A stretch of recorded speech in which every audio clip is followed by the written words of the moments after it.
5 24 7000, vous avez la parole. Bonjour Benjamin. Bonjour France Inter.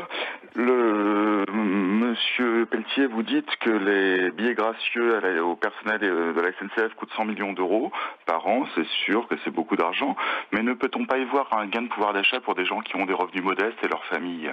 Merci Benjamin pour cette question. Guillaume Pelletier.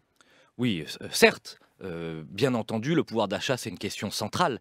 Je dis juste, Benjamin, qu'on ne peut pas, dans une France qui souffre et qui est éprise, à juste titre, de justice sociale, donner à certains des droits exorbitants. Les cheminots ont la garantie de l'emploi à vie, avec une grille de rémunération connue et qui augmente de manière très régulière, un statut très protecteur sur la question des retraites, ces billets gratuits que nous avons évoqués. Trop, c'est trop. Ça ne veut pas dire que seuls eux doivent faire des réformes. C'est Oui, pour ça que les auditeurs ont des idées pour les députés aussi d'ailleurs. Ah, Je vais y venir. Qu'ils y aillent sans aucun problème. Alors, entendre parler, c'est Élise qui vous dit ça, de privilèges de la part d'un député. Et elle cite un certain nombre de privilèges: salaire, affaires, cantine, frais d'obsèques. Me ferait rire si ça n'était pas si triste, dit Élise.